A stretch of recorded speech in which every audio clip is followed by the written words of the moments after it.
Buenos días, buenas tardes desde Barcelona, España. Encantado de estar con ustedes y, en fin, en primer lugar, pues un agradecimiento por la invitación. Quería agradecer a la Cámara de Comercio de Integración Colombia-Perú. Quería aprovechar para saludar también al embajador, a las autoridades, a los miembros de la Cámara de Comercio.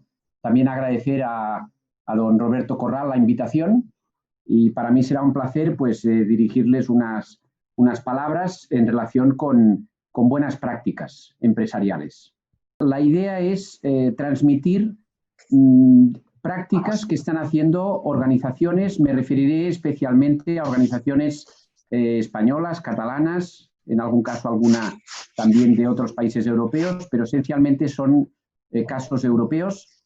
La exposición que haré tiene 3 puntos. Uno primero, muy breve, será una referencia a la caída de la actividad. Ahora mismo nos han facilitado datos de lo que está ocurriendo en Colombia y en Perú. En los días anteriores estuve repasando informes de economía colombiana y de economía peruana y he podido comprobar que la caída, digamos, que se está produciendo en Colombia y en Perú la caída es mayor. Les diría que la caída que estamos teniendo en España está en un punto intermedio. Diría que de los 3 países, a Colombia, digamos, la caída económica es el país de los 3 que está cayendo menos. Luego vendría la economía española y en tercer lugar estaría la economía peruana. Pero en cualquier caso las cifras son muy parecidas y son cifras muy negativas para los 3 países. Bien, entonces en el primer punto me referiré a la caída de la actividad y sobre todo al impacto que está teniendo en el tejido empresarial. Será un punto muy breve, el punto 1. El punto 2 es donde me voy a entretener un poco más, es mencionar algunas experiencias empresariales de éxito de empresas que a pesar de la dificultad del momento pues están consiguiendo, pues en fin, que las cosas vayan un poco mejor de lo que podrían ir sin esas medidas. Y finalmente unas conclusiones muy breves. El primer punto es sobre, como les decía, la caída de la actividad y el impacto en el tejido empresarial. Les voy a compartir unos datos que esos datos están referidos. He estado mirando en los últimos días datos tanto de Colombia como de Perú. Es posible que sean parecidos. En primer lugar, les pongo una información sobre qué les ocurre a las empresas en los años buenos. He puesto el 2017. En España fue un año bueno el 2017 y esto lógicamente puede haber sido diferente en Colombia y en Perú, pero en España económicamente fue un año bueno, 2017. Aquí hice un estudio con datos de 210.000 empresas para ver qué pasaba en un año bueno con los ingresos y las utilidades. Ahí pone beneficios, serían para ustedes utilidades. ¿Qué pasó con los ingresos y las utilidades, o sea, las ventas y las utilidades en las empresas en un año bueno como el 2017? Si se fijan en la pantalla verán que el 43% de las empresas, o sea, de cada 100 empresas, 43 empresas aumentaron los ingresos, las ventas, y aumentaron las utilidades. Un 43% de las empresas. En cambio, un 21% de las empresas, casi 22%, redujeron los ingresos y redujeron las utilidades. Les pongo esto para ver, para ustedes esto será muy conocido, pero para las personas que no conocen la dificultad que tiene una empresa para generar utilidades, para aumentar sus ingresos, hay muchas personas que piensan que eso es muy fácil, aumentar utilidades e ingresos, pues inclusive en un año bueno como el 2017, solo el 43% de las empresas aumentaron ingresos y utilidades. ¿Qué pasa cuando nos vamos a un año malo? Les pongo en primer lugar los datos de 2009. En 2009 pueden ver que el 2009 fue un año malo. Recordarán la crisis global de 2008, que empezó en 2008, luego hubo varios años malos. 2009 fue un año malo. Fíjense que en un año malo muy pocas empresas aumentaban beneficios, o sea, utilidades e ingresos, el 20 y pico %. Entonces, por tanto, en un año malo, pues la mayoría de empresas lo que les ocurre es que realmente reducen ingresos y utilidades. verán que esos 4 porcentajes suman 100 para dividir las empresas en 4 tipos. Las mejores, lo pongo en verde, son las que aumentan los ingresos y las utilidades. Y ahora les voy a poner, así como estos datos que les he dado ahora son bastante representativos porque están hechos con datos de 210.000 empresas, les pongo a continuación un estudio que tengo en estos momentos a medio hacer. Está hecho solamente con datos de 642 empresas. Por tanto, es un estudio mucho menos representativo, pero es un estudio en el que a través de encuestas hemos preguntado a las empresas cómo está yendo el año 2020 y cómo piensan cerrar el año 2020. Pues fíjense que en el año 2020 las empresas que esperan aumentar ventas y beneficios son el 19%. En cambio, las empresas que reducirán ventas y beneficios es una previsión de cierre a 31 de diciembre, ya veremos cómo acaba el año. En cambio, por tanto, en 2020 el 62% de las empresas esperan reducir ventas y utilidades. Por tanto, unos datos bastante peores que los de 2009. Bueno, entonces, a la vista de estos datos, lo que me gustaría compartir es qué están haciendo aquellas empresas que les va, digamos, mejor que a las que realmente les están reduciendo las utilidades y los ingresos. Y con esto paso al punto 2. Un poco, en síntesis, el punto 1 lo que vendría a decir es que realmente estamos en una situación muy complicada para muchas empresas. Ayer mismo leía un informe de economía peruana que decía que un porcentaje muy importante de las empresas pues tenían tensiones de liquidez, de tesorería muy relevantes. Les diría que esto en España está pasando exactamente lo mismo. Por tanto, son momentos muy difíciles. Entonces voy a pasar al punto 2 y antes de pasar al punto 2, pues, sin embargo, les quería compartir otro dato importante, que es qué pasa con las empresas que cierran. Aquí les pongo un dato que es de 2018, esto es referido a España. Por cada 100 empresas, en 2018 se crearon 18 y cerraron 16. De forma que en el año 2018, si se empezó el año por cada 100 empresas con las que se empezó, se acabó con 102. Fue un año bueno en el que hubo crecimiento en el número de empresas. Pero fíjense que en un año cierran muchas empresas. De 100 cerraron 18. Perdón, se crearon 18 y cerraron 16. Y entonces aquí les pongo un dato que está referido a Cataluña. Es un dato con las empresas. Aquí no se incluyen los autónomos, o sea, lo que son las empresas más pequeñas. O sea, solo se incluyen las empresas que tienen al menos un trabajador. Entonces, las empresas que tienen al menos un trabajador, fíjense el dato, en diciembre de 2019 había alrededor de unas 258.000 empresas. En septiembre ya solo quedaban 239.000. Es decir, cerraron el 7% de las empresas. Por tanto, es un dato que pone de manifiesto la dificultad que hay para muchas empresas de continuar. En definitiva, este primer punto, como les decía, esa caída de la actividad económica tiene un impacto muy negativo en el tejido empresarial. Y entonces ahora sí ya paso al punto 2. Y el punto 2 son, como les decía, casos empresariales de éxito y también pues algunas aportaciones algunas reflexiones sobre qué están haciendo aquellas empresas que creo que lo están haciendo bien. Verán que todo lo que les diré es muy de sentido común. No verán ninguna fórmula mágica ni maravillosa, es todo muy de sentido común. Fíjense, por ejemplo, creo que las empresas que lo están haciendo bien, lo primero que están haciendo es priorizar a las personas. Las empresas que pueden, pues están intentando priorizar el mantenimiento de puestos de trabajo. Las empresas que pueden están intentando proteger los activos estratégicos, por ejemplo, los proveedores, los suministradores de materias primas, de insumos. Hay empresas que conozco que en lugar de retrasar el pago a los proveedores, pues en algún caso lo están adelantando para que el proveedor no cierre, porque si el proveedor cierra, puede perjudicar mucho a la empresa.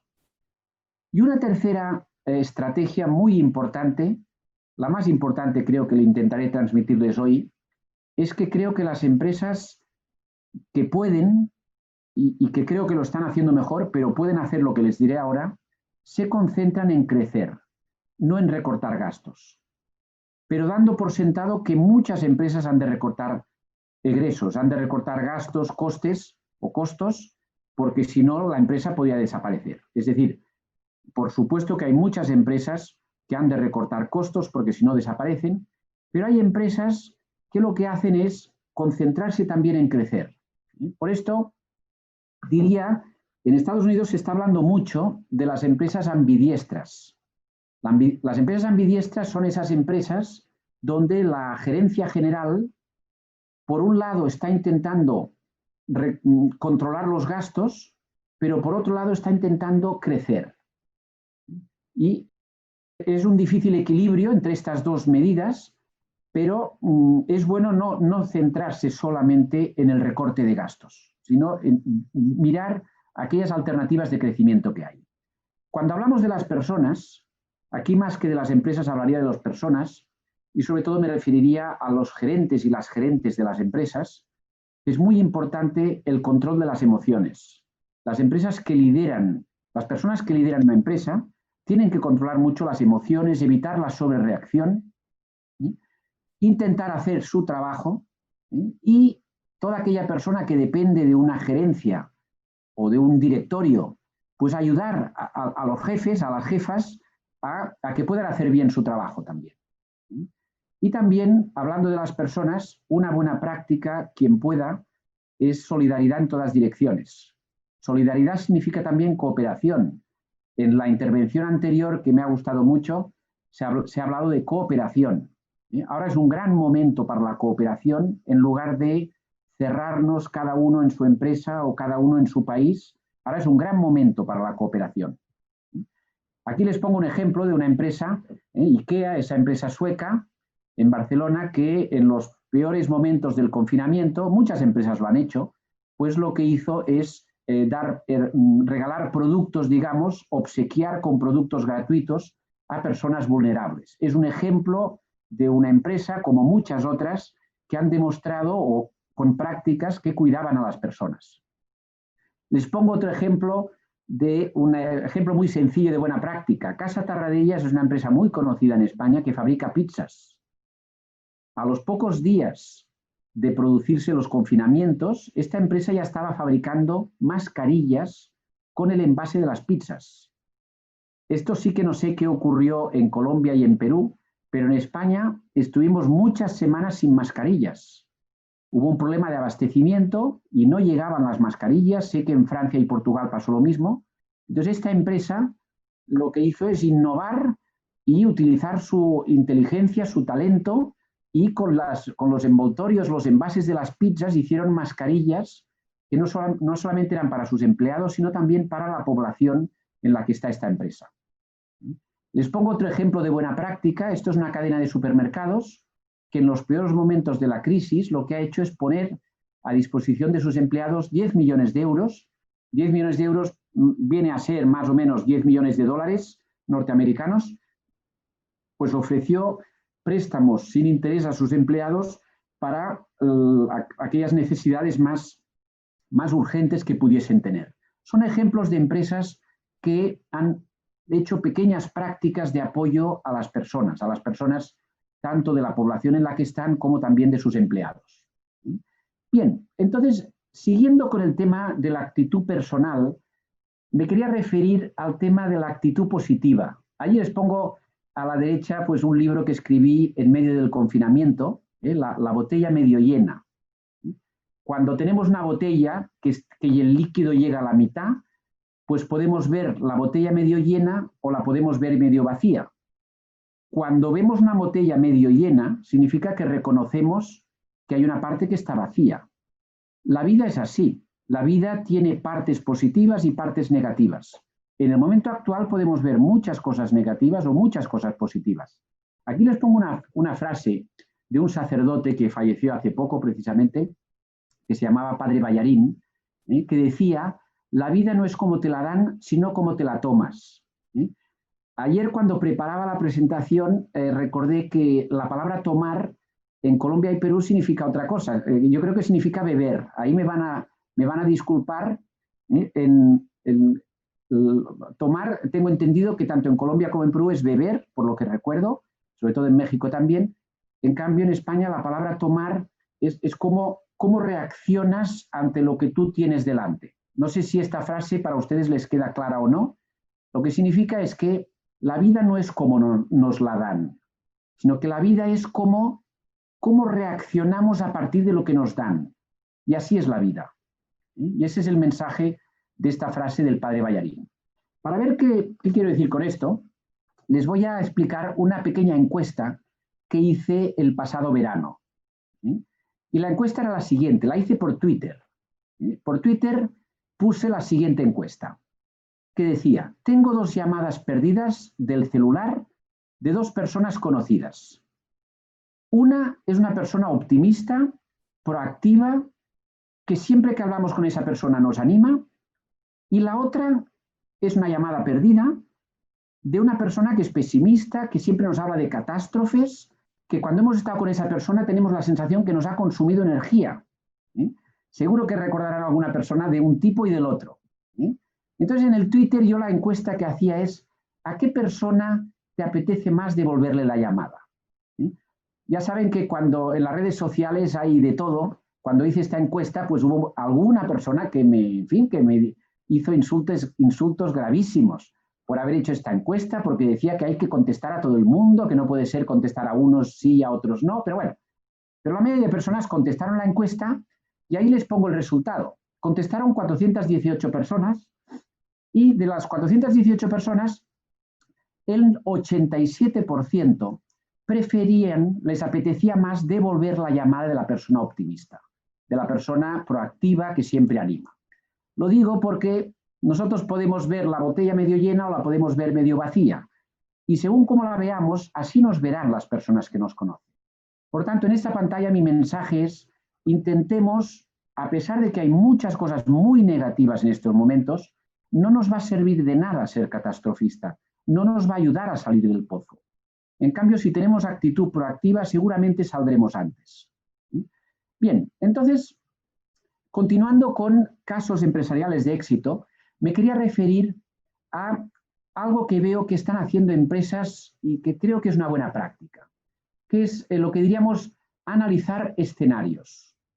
Yo recuerdo hasta el mes de febrero-marzo de 2020, siempre que hablaba con departamentos y gerentes financieros, siempre me decían que con el Excel estas personas hacían siempre proyecciones optimistas, pesimistas, una proyección normal, y luego hacían un promedio de las 3, que básicamente era la proyección normal, y con eso gestionaban las empresas.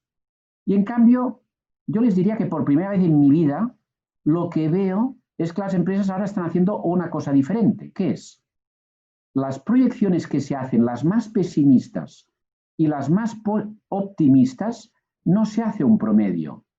Se observan las dos, porque las dos pueden ocurrir. Ahora, por ejemplo, tenemos unas vacunas que parece ser que están a punto de llegar y que parece ser que pueden ser efectivas. Ese sería un escenario muy optimista.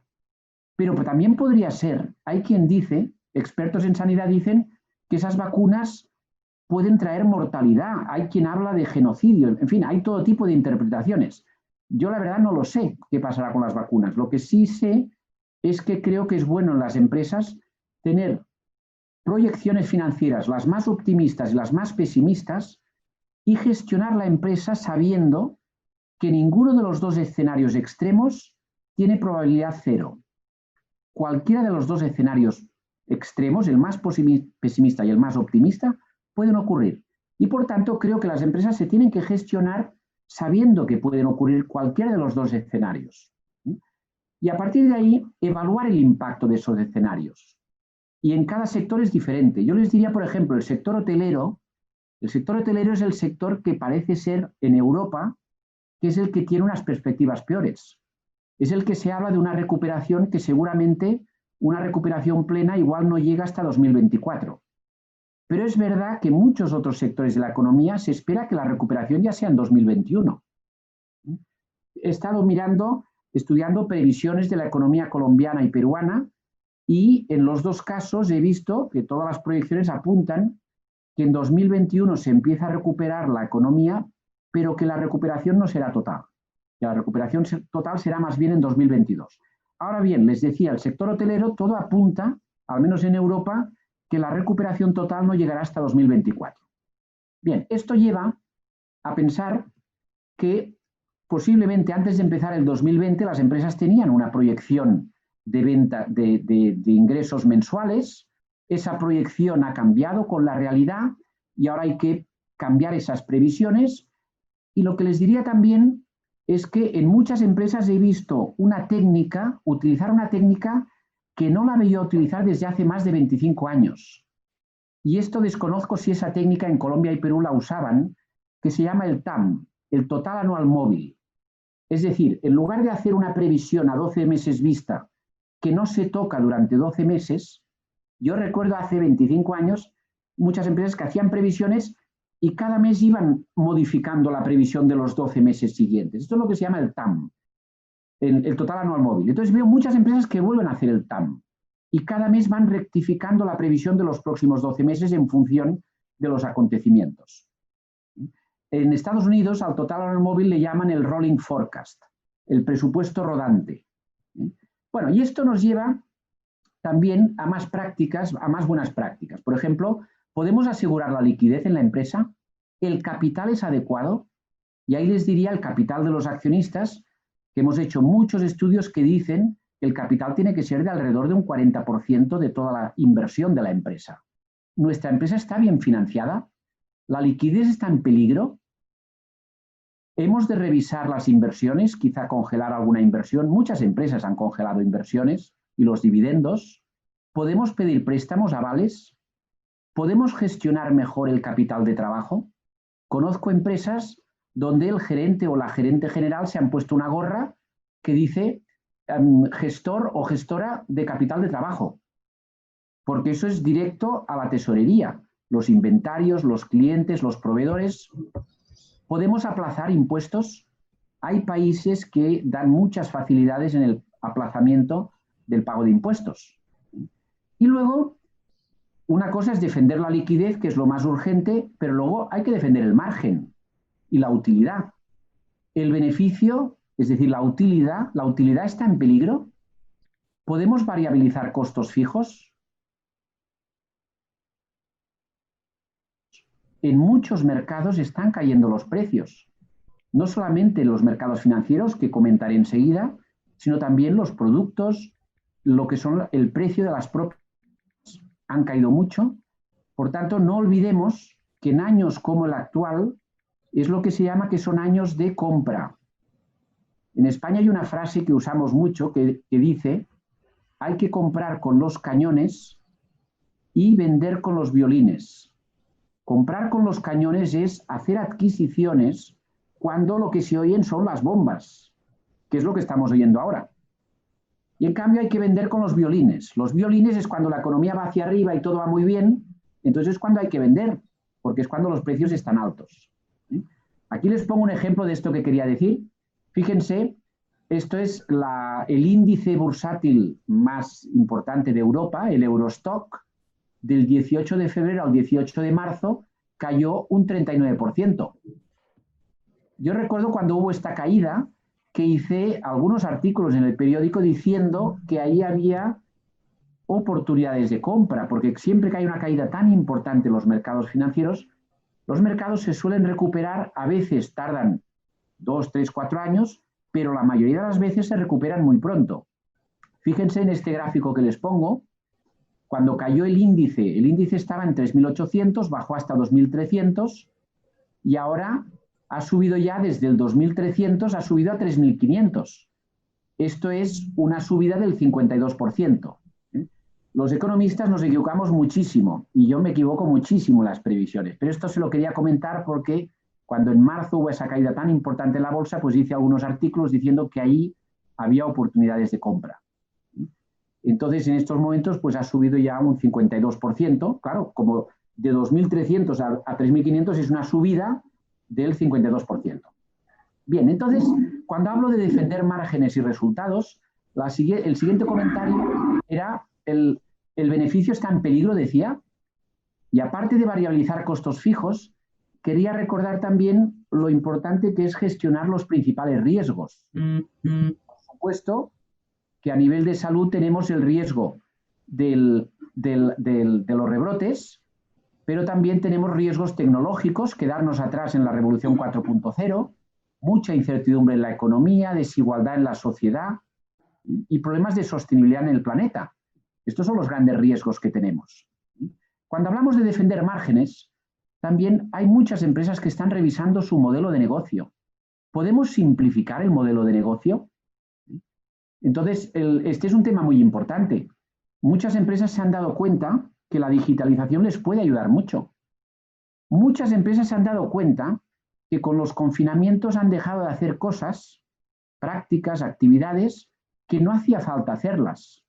Eso vale la pena que lo apuntemos bien y cuando se vaya el virus, que no repitamos esas prácticas que no eran interesantes. Y por otro lado, hay nuevas oportunidades de negocio. Hay muchos productos que están aumentando la demanda, no solo productos de tipo sanitario. Hay muchos productos relacionados con la seguridad, con la sostenibilidad, con el medio ambiente, que están aumentando la demanda. Y luego hay canales como el online que están mejorando mucho la posibilidad de aumentar las ventas por esos canales. Aquí les pongo un ejemplo de una empresa que quizá habrán oído hablar de este caso. Es una empresa que se ha hecho famosa en China, en la región de Wuhan, porque cuando empezaron los confinamientos en China, esta empresa que se llama Lin Qingchuan es una empresa que tenía 100 tiendas de perfumería, de productos de perfumería en la región de Wuhan. Cuando hubo el confinamiento, las 100 tiendas se cerraron y esa empresa tenía más de 2.000 empleados. Lo que hicieron inmediatamente es formar a 100 personas de esa compañía para convertirlos en influenciadores de las redes sociales. A las pocas semanas consiguieron que las ventas que habían caído un 90% sobre el año anterior se doblaron sobre el año anterior, aumentaron en un 200%. Entonces, es un ejemplo de empresas que hacen buenas prácticas aprovechando la digitalización. Les pongo otro ejemplo, también chino. Una empresa que hizo una gran inversión en una película que se llama Lost in Russia, Perdidos en Rusia. Esta empresa, que se llama Huanchi Media Group, se encontró que cuando tenía que estrenar la película, que era su gran apuesta para el 2020, pues los cines estaban cerrados. Lo que hicieron es vender los derechos para poner la película a aplicaciones de móvil, de celular, para pasar el vídeo en streaming. Lo que consiguieron en muy pocos meses es una facturación, unos ingresos de 91 millones de dólares y 600 millones de espectadores. En lugar de quedarse con los brazos cruzados, pues lo que hicieron es aprovechar la digitalización. Y aquí simplemente más ejemplos de oportunidades. Aquí les pongo una cadena de gimnasios muy conocida que hay en Barcelona, que cuando se puso en marcha el estado de alarma, perdieron el 11% de los clientes. Y entonces hicieron una campaña que se basaba en una app, una aplicación móvil para hacer gimnasia en casa. Y consiguieron a las pocas semanas aumentar sus clientes en 25.000 personas. Simplemente son ejemplos de empresas que se han apuntado a la tendencia de la digitalización. Les pongo otra empresa, otro ejemplo, una empresa de un fabricante de automóviles que se puso a fabricar rápidamente respiradores. Un fabricante de automóviles que a las pocas semanas estaba fabricando respiradores, porque había una gran demanda. En definitiva, recordar que en una crisis como la actual hay oportunidades, en todas las crisis hay oportunidades, hay empresas que ganan, países que ganan y también hay empresas que pierden y países que pierden. Hay oportunidades en las tecnologías de la información y la comunicación, la sanidad, el comercio electrónico, la logística, el kilómetro cero, es decir, los productos de proximidad. Hay muchas oportunidades y hay empresas que las están aprovechando. Aquí les pongo un ejemplo, ya que estamos utilizando el Zoom, pues les pongo un ejemplo de lo que está pasando en el sector tecnológico. La empresa Zoom hace un año tenía una cotización que era de $68. Ahora ha bajado, en las últimas semanas ha bajado un poco, pero está a 400, lo miré ayer, está a $427.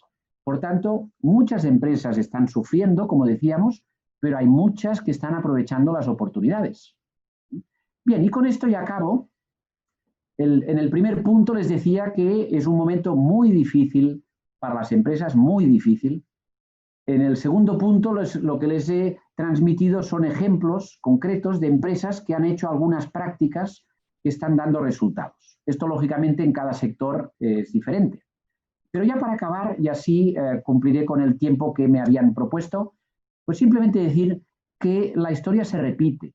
A mí personalmente siempre he tenido un gran interés desde hace muchos años en estudiar las crisis económicas y si ustedes miran los últimos 200, 300 años, verán que cada 7, 8, 9 años hay una crisis económica. A veces se producen en periodos más cortos, a veces el periodo es más largo, pero más o menos cada 7, 8, 9 años hay una crisis económica. Y todas las crisis se superan, todas las crisis se acaban. Por eso les quería hacer 7 propuestas que todas empiezan por la letra A. Y la primera es ahora. Y ahora este es un mensaje especialmente para los gobernantes, para todas las personas que pueden hacer algo desde el punto de vista de los gobiernos, de las administraciones públicas. Y aquí también añadiría todo lo que son las cámaras de comercio, las organizaciones patronales, todos los que puedan ayudar a rescatar empresas. Ahora aún estamos a tiempo. Seguramente hay personas que les preocupará la deuda pública. Hay países que están muy endeudados, pero la deuda creo que ahora no es el problema. La deuda es un grave problema, la deuda pública, pero más grave es que cierren miles y miles y millones de empresas. Eso sí que es un problema grave porque se está creando paro, desempleo y son empresas que van a dejar de pagar impuestos, cotizaciones a la seguridad social, etc. Por tanto, primer mensaje, ahora hay que rescatar. Segundo mensaje, ahora hay que apostar por las personas. Les he puesto algunos ejemplos. Tercer mensaje, alejarse de las personas catastrofistas. Les decía que no les van a aportar nada. Aléjense de las personas catastrofistas, sin perder de vista la realidad, que es muy negativa. Punto 4, apuntalar la caja y el margen. Muy importante para que la empresa sobreviva. Punto 5, aprovechar oportunidades, que las tenemos. Punto 6, ayudar en todas direcciones. A las personas de la empresa, a empresas con las que trabajamos, ayudar a los gobernantes a que gobiernen mejor, si es posible. Y el punto 7 es aprender de los errores. Hemos hecho muchos errores en los años anteriores, hemos hecho muchísimos errores en muchos países. En muchísimos países la sanidad se ha olvidado. Entonces es el momento de aprender de los errores. Cuidar la sanidad, la ciencia. Piensen que de esta crisis, la crisis económica depende de la crisis sanitaria. Y de la crisis sanitaria nos van a sacar la ciencia, la investigación. Por tanto, aprendamos de los errores, cuidemos la sanidad, la ciencia, corrijamos desequilibrios y entre todos a ver si conseguimos un mundo más sostenible que el que teníamos en 2008. Muchas gracias.